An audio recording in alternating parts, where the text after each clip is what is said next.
കഴിഞ്ഞ വ്യാഴാഴ്ച രാത്രി 9:30 മണിയായപ്പോൾ എൻ്റെ പ്രിയ മകൻ ഗോട്ട്ലി മസ്കറ്റിൽ നിന്നും വിളിച്ച് വിവരം പറഞ്ഞപ്പോൾ അവൻ്റെ സംസാരം കേട്ടപ്പോൾ എനിക്ക് വളരെ പ്രയാസമുണ്ടായി.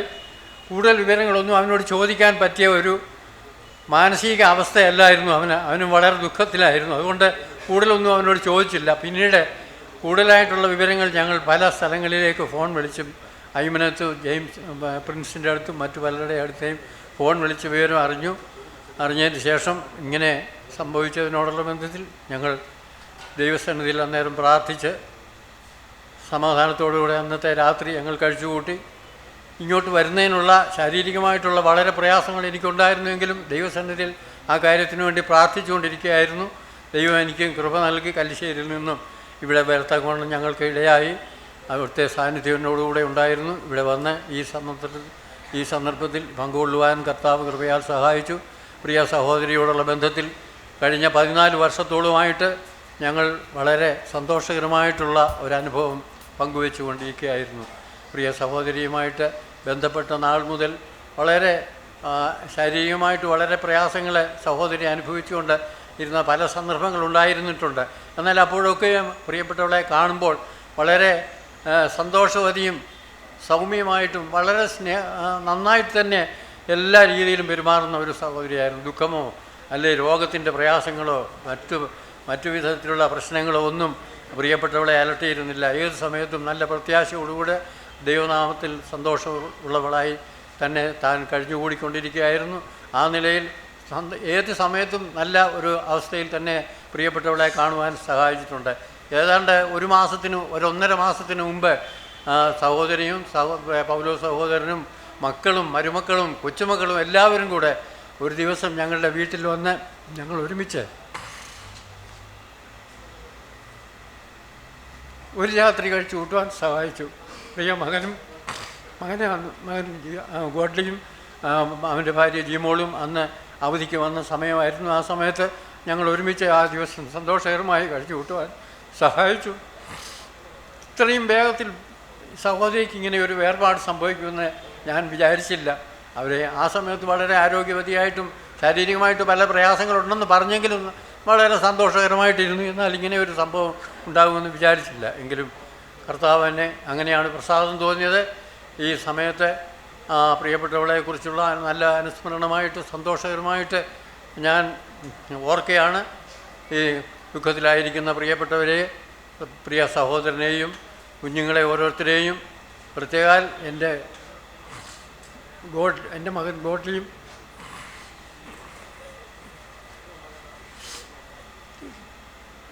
മോൾക്കും വളരെ ദുഃഖമുണ്ട് ഈ കാര്യത്തിൽ. എല്ലാവരെയും കർത്താവ് ആശ്വസിപ്പിക്കട്ടെ.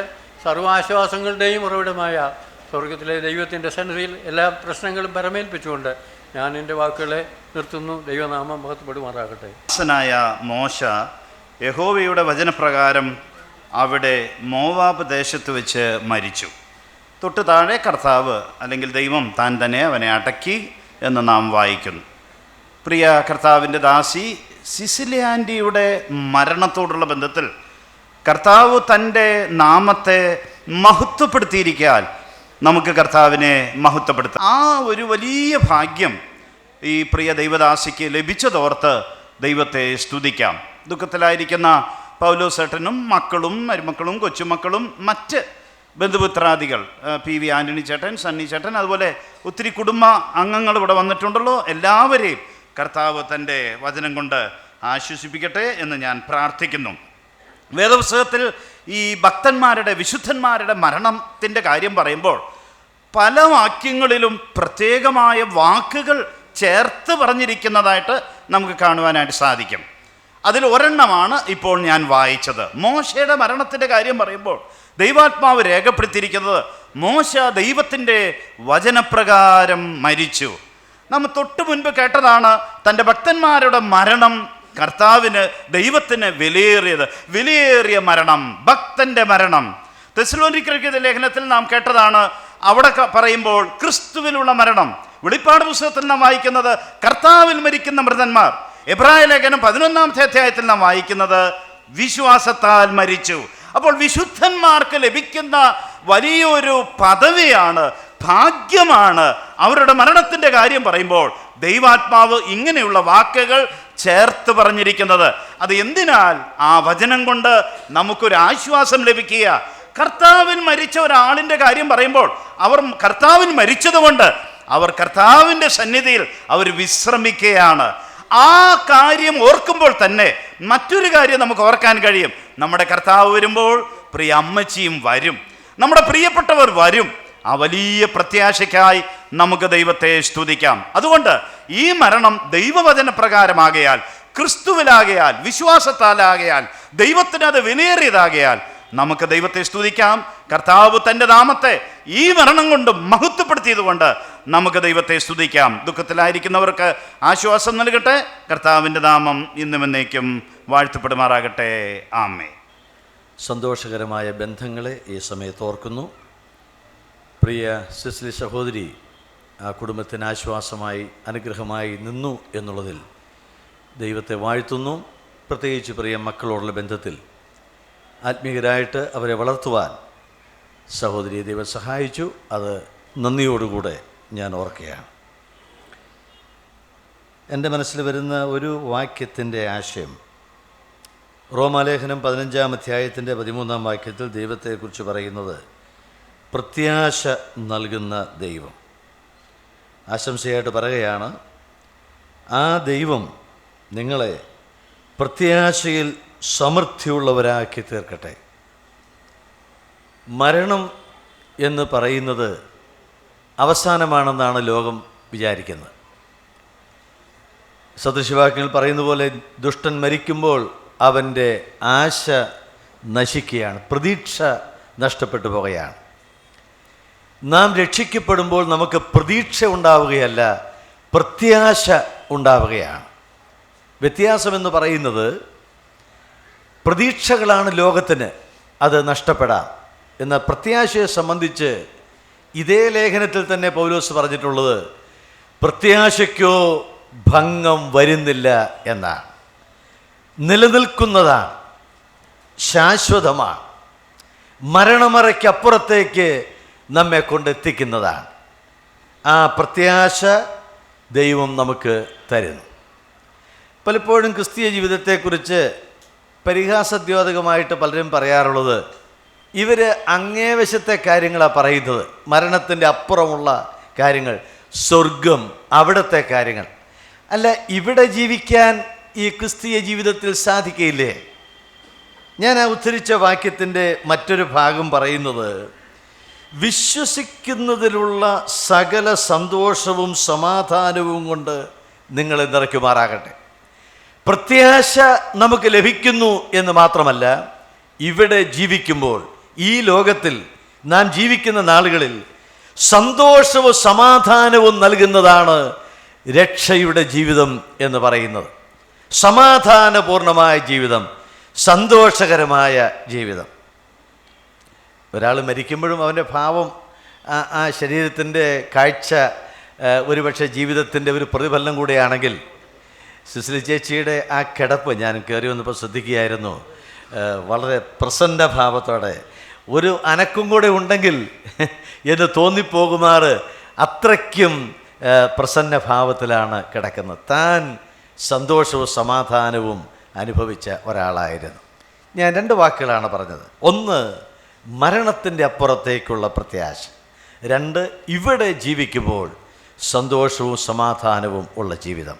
രക്ഷിക്കപ്പെടാത്തവർക്ക് ഇത് ഒരു നിർദ്ദേശമായി ദൈവം തീർക്കട്ടെ. വേർപാടിൻ്റെ വേദന അനുഭവിക്കുന്ന പ്രിയ പൗലോസിയേട്ടനും മക്കൾക്കും സ്വർഗത്തിലെ ദൈവം സമൃദ്ധിയായ ആശ്വാസം നൽകട്ടെ എന്ന് പ്രാർത്ഥിച്ചുകൊണ്ട് ഞാൻ ഈ സന്ദേശം നിർത്തുന്നു. ദൈവനാമം വാഴ്ത്തപ്പെടുമാറാകട്ടെ. സിസിലി എൻ്റെ പിതാവിൻ്റെ ജ്യേഷ്ഠൻ്റെ മകളാണ്. വളരെ ഹൃദ്യമായ ബന്ധം, വെറും തനി സഹോദരിയെപ്പോലെ തന്നെ, ഞങ്ങളുടെ മറ്റു സഹോദരിമാരെ പോലെ തന്നെ എന്നെ സ്നേഹിക്കുകയും, പൗലൂസ് എൻ്റെ അനുജനെ പോലെയാണ്. ഞങ്ങൾ ഒരുമിച്ച് ബഹ്റിനിലായിരുന്നപ്പോൾ വളരെ സന്തോഷത്തോടു കൂടെ ശാരീരികവും ആത്മീകവുമായ കൂട്ടായ്മ അവർക്ക് അനുഗ്രഹത്തിനും നന്മയ്ക്കും സന്തോഷത്തിനും കാരണമായിരുന്നു എന്ന് തിരിഞ്ഞു നോക്കുമ്പോൾ വളരെയധികം സന്തോഷമുണ്ട്. ആ കാര്യത്തെക്കുറിച്ച് ഒരിക്കലും പൗലൂസ് ഒരിക്കലും പിണങ്ങുന്ന മുഖമുള്ളതായിട്ട് ആ അവസരം കണ്ടിട്ടില്ല. സിസിലിയോട് വളരെ സ്നേഹത്തോടുകൂടെ ചിരിച്ചുകൊണ്ട് ഇടപെടുന്നതായ ഒരു ഭർത്താവായിട്ട് താൻ ആയിരുന്നുള്ളത് ഞങ്ങൾക്ക് വളരെയധികം സന്തോഷവും ആശ്വാസവും തോന്നിയിട്ടുള്ളതാണ്. മറുവശങ്ങൾ നാമെല്ലാം അങ്ങനെയുള്ള ബന്ധങ്ങൾ കണ്ടിട്ടുണ്ട്. എന്നാൽ പ്രശ്നങ്ങൾ, പ്രയാസങ്ങൾ, മറ്റുള്ളതായ ബുദ്ധിമുട്ടുകൾ ഉണ്ടാക്കിയിട്ടുള്ളതായ കുടുംബം തന്നെയാണ് നമ്മെപ്പോലെ തന്നെ അവരും. നല്ല കാലത്തുണ്ടായിരുന്നതായ ആ പ്രയാസങ്ങളെപ്പോലെ തന്നെ കൂടുതൽ സൗകര്യം ഉണ്ടായപ്പോഴും സന്തോഷിച്ച് തന്നെയാണ് അവരുടെ ജീവിതം ഒരു മാതൃകയായിട്ട് ഈ സ്ഥലങ്ങളിൽ മാത്രമല്ല നെല്ലിക്കുന്നത്ത് ഞങ്ങളുടെ വീടുകളിലും അവർ ആശ്വാസമായിരുന്നു, പ്രത്യാശയുള്ളതായിരുന്നു, ദൈവമക്കൾക്കുള്ളതായ ഒരു മാതൃകയായിട്ട് താൻ ജീവിച്ചു എന്ന് എനിക്ക് പറയാൻ കഴിയും. ഞാൻ കോഴിക്കോട് നിന്നാണ് ദീർഘയാത്ര ചെയ്ത് ഇങ്ങോട്ട് വന്നിട്ടുള്ളത്. ഞങ്ങളുടെ കുടുംബത്തിൽ ഏറ്റവും പ്രായമായി ജീവിച്ചിരിക്കുന്ന ഒരു സഹോദരനാണ് ഞാൻ. 3 പഴയ നിയമകാലത്തെ പിതാക്കന്മാർ, ദൈവത്തിൻ്റെയും അബ്രഹാമിൻ്റെയും ഇസാക്കിൻ്റെയും യാക്കോബിൻ്റെയും പിതാവ് എന്ന് ദൈവം പറഞ്ഞിട്ടുള്ളതായ വാക്കുകൾ എത്രയോ അത്ഭുതകരമാണ്. കുടുംബങ്ങളുടെ ശ്രേഷ്ഠത മാത്രമല്ല, പുറജാതിയെ വിട്ടുപോന്നിരുന്നതായ അബ്രഹാമും ആ അബ്രഹാമിൻ്റെ വിശ്വാസത്തെ പിന്തുടർന്ന ഇസാക്കും ഇസാക്കിനെ പിന്തുടർന്ന യാക്കോബും അവൻ ഗോത്രപിതാക്കന്മാരായിട്ട് തെളിഞ്ഞു. അത് ദൈവത്തിന് ഞാൻ അബ്രഹാമിൻ്റെയും ഇസാക്കിൻ്റെയും യാക്കോബിൻ്റെയും പിതാവ് എന്ന് പറയുവാനുള്ളതായ അനേക പ്രാവശ്യം പഴയ നിയമത്തിലും പുതിയ നിയമത്തിലും ആവർത്തിച്ചിട്ടുള്ള ഒരു പ്രസ്താവനയാണത്. എന്നാൽ ഈ 3 പേരും മരിച്ച അവസാനം പറഞ്ഞത് അവരെല്ലാം അവരുടെ ജനത്തോട് ചേർന്നു എന്നാണ്. ഞാൻ പലപ്പോഴും ഇപ്പോൾ ധാരാളം നമ്മൾ കേൾക്കുന്ന എൻ്റെ കേൾവിക്കാരിൽ പലരും, പ്രത്യേകിച്ച് ഈ തലമുറയുള്ളവർ, വളരെ ദൂരെ വിവാഹം കഴിച്ചു കൊടുക്കുന്ന ഭർത്താക്കന്മാർ അമേരിക്കയിലോ ഗൾഫിലുള്ള രാജ്യങ്ങളിലോ വളരെ ദൂരെയാണ്. ആദ്യമായിട്ട് യാത്ര ചെയ്യുന്ന മകളെ അല്ലെങ്കിൽ ആ ഭർത്താവിനെ ചെറുപ്പക്കാരി ചിലപ്പോൾ തന്നെത്താൻ കയറ്റി വിടാറുണ്ട് ഫ്ലൈറ്റിൽ. അവിടെ എത്തുന്ന കൃത്യസമയത്ത് വിളിച്ചു ചോദിക്കും, ഇന്ന് മകൾ എത്തിയോ എന്ന് ചോദിക്കുമ്പോൾ അവൾ ഇവിടെ എത്തി എന്ന് ആ ഭർത്താവ് തിരിച്ച് പറയുമ്പോൾ അല്ലെങ്കിൽ അവൾ പറയുമ്പോൾ എത്ര ആശ്വാസമാണ് ഈ ഭാഗത്തുള്ളതായ കുടുംബക്കാർക്ക്, മാതാപിതാക്കൾക്ക്, ബന്ധുക്കൾക്ക് ഉള്ളതെന്ന് നാം പലപ്പോഴും ഗൗരവമായിട്ട് മരണത്തോളം ബന്ധി ചിന്തിക്കാറില്ല. മരണത്തെ വളരെ സന്തോഷത്തോടുകൂടെ ആശ്വാസത്തോടുകൂടെ മനുഷ്യർക്ക് എന്തുകൊണ്ട് ചിന്തിക്കാൻ കഴിയുന്നില്ല? കാരണം നാം അറിയും, നാം ഇവിടെ ജീവിക്കുന്ന പോലെ നമ്മെ വിട്ട് കടന്നുപോയ നമ്മുടെ സഹോദരിമാർ, നമ്മുടെ ആങ്ങളമാർ, നമ്മുടെ പെങ്ങന്മാർ, നമ്മുടെ മാതാപിതാക്കൾ അവർ എവിടെയാണ് ആയിരിക്കുന്നത്? നാം ഇന്ന് ഇവിടെ ഇരിക്കുന്നതിനേക്കാൾ കൂടുതൽ ആശ്വാസത്തിലാണ് അവിടെ ഇരിക്കുന്നത് നാം മറക്കരുത്. ഇന്ന് നാം ജീവിക്കുന്ന ആ സാഹചര്യത്തെക്കാൾ വളരെ അനുകൂലമായ സാഹചര്യങ്ങൾ. ആ ലാസർ ആ അബ്രാഹാമിൻ്റെ മടിയിലിരുന്നപ്പോൾ എത്ര നല്ലവനായിരുന്നു, അത്ര ആശ്വസിക്കുന്നവനായിരുന്നു എന്നാണ് ആ അബ്രഹാം പിതാവ് പറഞ്ഞതായിട്ട് യേശു ആ ധനവാനോട് പറഞ്ഞത്. അപ്പോൾ വളരെ ആശ്വാസം അനുഭവിക്കുന്ന ഒരു ലാസറിന് ആശ്വാസമായിരുന്നെങ്കിൽ നമ്മളെ പ്രിയപ്പെട്ട സഹോദരിമാർ, ഞങ്ങളുടെ എല്ലാ കുടുംബത്തിലും അധികം സഹോദരിമാരാണ് ആദ്യം പോയിട്ടുള്ളത്. ചില 1-2 ഞങ്ങളുടെ തലമുറയിലെ സഹോദരന്മാർ പോയിട്ടുണ്ട്. ഞങ്ങളുടെ മാതാപിതാക്കളെല്ലാം അവിടെ ആയിട്ടുണ്ട്. ഞങ്ങൾ അങ്കിൾമാരും ആൻറ്റിമാരും മറ്റുള്ളതായ അടുത്ത ബന്ധുക്കളും അവർ കടന്നു പോയിട്ട് ഇങ്ങനെ കാത്തു നിൽക്കുകയാണ്. പലതിനായ വീട്ടി മത്തായിച്ചിന് ഉപയോഗിക്കുന്ന ഒരു കോമൺ സ്റ്റേറ്റ്മെൻറ്റ് ഞാൻ ഓർക്കാറുണ്ട്. ഇതാ ഞങ്ങൾ ഇവിടെ എത്തിയിരിക്കുന്നു, ഇനി വരുന്നവർ അവർ വരുന്നു. നമ്മളെല്ലാം പറഞ്ഞു, അയ്യോ എൻ്റെ പെങ്ങൾ പോയി, എൻ്റെ ഭാര്യ പോയി, എൻ്റെ അമ്മ പോയി, എൻ്റെ അപ്പച്ചൻ പോയി എന്നൊക്കെ നാം ഇവിടെ നിന്ന് പറയുമ്പോൾ അതിൻ്റെ ബെറ്റർ പാർട്ട് അപ്പുറത്തുള്ളവർ പറയാണ് അവർ വന്നു. അങ്ങനെ പറയുവാനുള്ളതായ ആത്മീക ലാളിത്വം ഹൃദയത്തിൻ്റെ അവസ്ഥ സൂക്ഷിക്കുവാൻ കഴിഞ്ഞാൽ അതിനേക്കാൾ വലിയൊരു അനുഗ്രഹം വേറെയില്ല. ഈ ലോകത്തുള്ള മനുഷ്യർ മരിക്കുമ്പോൾ അവരെത്ര വേർപാടിൻ്റെ വേദന അനുഭവിക്കും. കാരണം എന്താണ്? ഇനി ഞങ്ങളവരെ കാണുകയില്ല. എന്നെ കേൾക്കുന്നവരാരെങ്കിലും ഒരു വാക്കുകൊണ്ട് ഞാൻ ഓർമ്മപ്പെടുത്തുകയാണ്, പ്രിയമുള്ളവരെ, നിങ്ങളുടെ പ്രിയപ്പെട്ട ബന്ധുക്കൾ, നിങ്ങളുടെ പ്രിയപ്പെട്ടവർ രക്ഷിക്കപ്പെടാത്തവരാണെങ്കിൽ ചിന്തിക്കുക. നിങ്ങൾ രക്ഷിക്കപ്പെടാത്തൊരു വ്യക്തിയാണെങ്കിൽ, നിങ്ങൾ കടന്നു പോകുന്നുവെങ്കിൽ വേറൊരു സ്ഥലത്തേക്കാണ് പോകുന്നത്. നിങ്ങളെ ഓർത്തൊരു ആശ്വാസം ഉണ്ടാകുകയില്ല. പല വ്യക്തികളെക്കുറിച്ചും പരസ്യമായി പ്രസ്താവന ചെയ്തിട്ടുള്ളതായ ഈ ചുറ്റുപാടുള്ളതായ ചില വ്യക്തികളെക്കുറിച്ച് ചില വർഷങ്ങൾക്ക് മുമ്പ് പറഞ്ഞ വാക്ക് ഞാൻ നേരിട്ട് കേട്ടിട്ടുള്ളതുണ്ട്. അടുത്ത ബന്ധുവാണ്. ആ ആൾ മരിച്ചതിനെക്കുറിച്ച് അയ്യോ ഇനി കാണില്ലല്ലോ എന്ന് പറയേണ്ടി വന്നിട്ടുള്ള സന്ദർഭങ്ങൾ ഞാൻ ഓർക്കുന്നുണ്ട്. എന്നാൽ നമ്മൾ ആർക്കും നിങ്ങളുടെ ജീവിതത്തിൽ അങ്ങനെയുള്ളതായ നിരാശയോടുകൂടെ നിങ്ങളെക്കുറിച്ച് മറ്റൊരു ചിന്തിക്കുന്നതിനും നിങ്ങൾക്കും വരാതിരിക്കണമെങ്കിൽ നിങ്ങളുടെ ഹൃദയത്തിൻ്റെ ഉള്ളിൻ്റെ ഒരു സത്യമുണ്ട്. നമ്മുടെ പാപത്തിൻ്റെ പരിഹാരത്തിന് വേണ്ടി വലിച്ചടക്കപ്പെട്ട കർത്താവായ യേശു ക്രിസ്തുവിനെ ഇപ്പോൾ ഞാൻ രക്ഷകനായി സ്വീകരിച്ച് ആശ്വാസവും സമാധാനം പ്രാപിച്ച് എൻ്റെ പ്രിയപ്പെട്ട ഈ സഹോദരി, ഈ പ്രിയപ്പെട്ടവൾ ഞങ്ങളെ വിട്ട് കടന്നു പോയെങ്കിലും എനിക്കും പറയാൻ കഴിയും, ഞാൻ കടന്നു പോകുമ്പോഴും ഈ സഹോദരിയെ കാണും, ഈ പ്രിയപ്പെട്ടവളെ കാണും, ഞങ്ങൾക്ക് ആശ്വാസം സമാധാനമുണ്ട്. പൗലോസ് ദൈവം കൊടുത്തുള്ളതായ വലിയ പ്രത്യാശയോർത്ത് സ്തോത്രം, അവരുടെ മക്കളെ ഓർത്ത് സ്തോത്രം, കൊച്ചുമക്കളെ ഓർത്ത് സ്തോത്രം. ദൈവം അവരെ അനുഗ്രഹിക്കട്ടെ, ദൈവനാമഹത്വപ്പെടുമാറാകട്ടെ. ആ വലിയ പ്രത്യാശയിൽ നമുക്കെല്ലാവർക്കും പ്രിയപ്പെട്ടവളെ യാത്രയയക്കാം. ദൈവം നമ്മുടെ ഓരോരുത്തരെയും ആശ്വാസത്തിന് സമാധാനത്തിന് കാരണമാകട്ടെ എന്ന് പറഞ്ഞുകൊണ്ട് എൻ്റെ വാക്കുകളെ അവസാനിപ്പിക്കും. പുറത്തലകളെ വണക്കി നമുക്ക് പ്രാർത്ഥിക്കാം.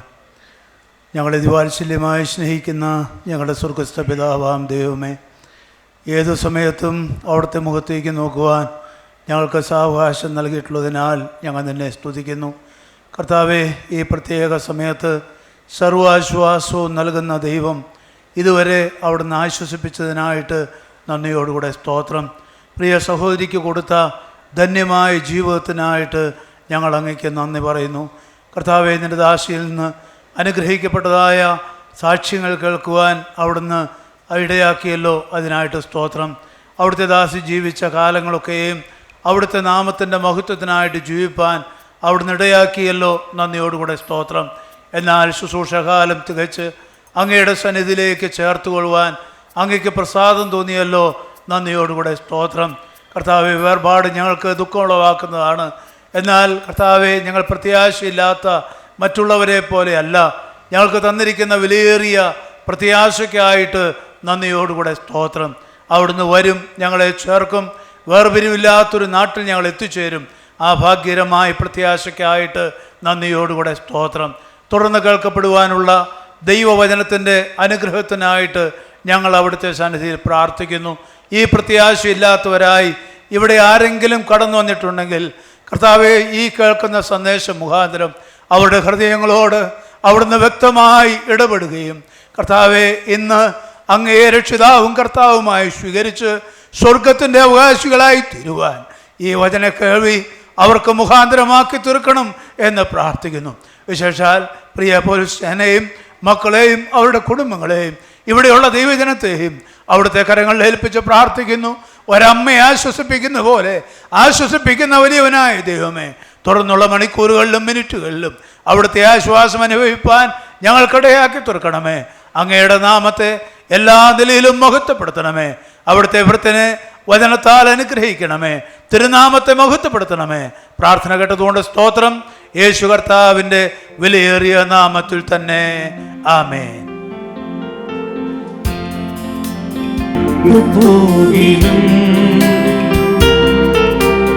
ഈ ദേഹം കെട്ടുപോകിലും ഈ ഗേഹം വിട്ടുപോകിലും ഈ ദേഹം കെട്ടുപോകിലും കർത്തൻ കാഹളനാദത്തിൽ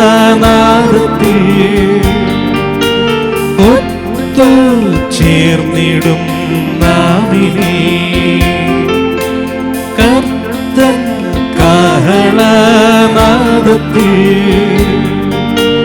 ഒത്തു ചേർന്നിടും നാവിനെ കൂട്ടുകാർ പിരിഞ്ഞിടും വീട്ടുകാർ കരഞ്ഞിടും കൂട്ടുകാർ പിരിഞ്ഞിടും വീട്ടുകാർ കരഞ്ഞിടും കർത്തൻ കാഹളനാദത്തിൽ ഒത്തു ചേർന്നിടും നാമിനെ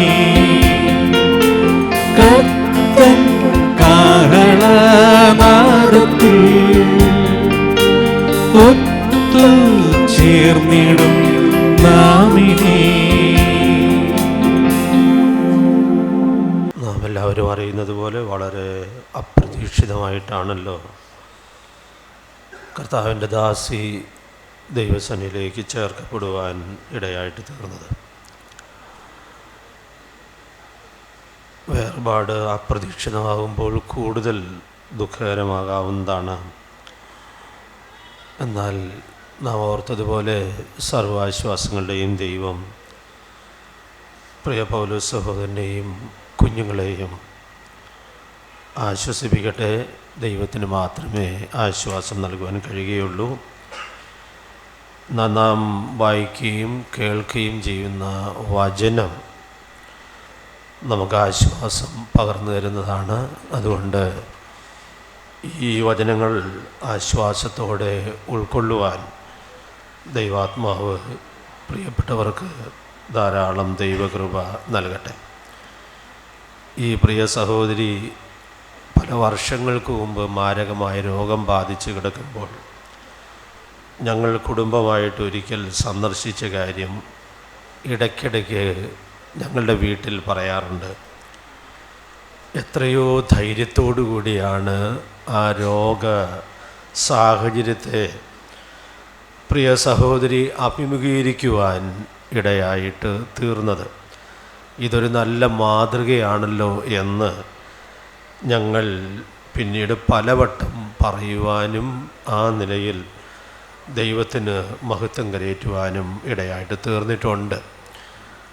ഇവിടെ കേട്ട അനുസ്മരണങ്ങളിലൊക്കെ നാം ഓർത്തതുപോലെ ഒത്തിരി ദൈവകൃപയോടെ അനേകരോട് പെരുമാറുവാൻ ദൈവം കർത്താവിൻ്റെ ദാസിക്ക് കൊടുത്ത ജീവിതത്തിലൂടെ ഇടവരുത്തി എന്നുള്ളത് നമുക്ക് വളരെ നന്ദിയോടെ ഓർക്കാം. ഈ കർത്താവായ യേശു ക്രിസ്തുവിനെ സ്വീകരിച്ചപ്പോൾ ആ നല്ല പ്രവൃത്തി ആരംഭിച്ചവൻ അത് കഴിഞ്ഞ ദിവസം തികച്ചിരിക്കുകയാണ്. ദൈവം തൻ്റെ മഹത്വം അങ്ങനെ വെളിപ്പെടുത്തിയതോർത്ത് നമുക്ക് സന്തോഷിക്കാം, സ്തോത്രം ചെയ്യാം. ദൈവത്തിൻ്റെ വഴികളെ പരാതി കൂടാതെ ഏറ്റെടുക്കാം. ദൈവത്തിൻ്റെ ആത്മാവ് നമ്മേവരെയും പ്രിയപ്പെട്ടവരെയും അതിനായിട്ട് ഒരുക്കട്ടെ.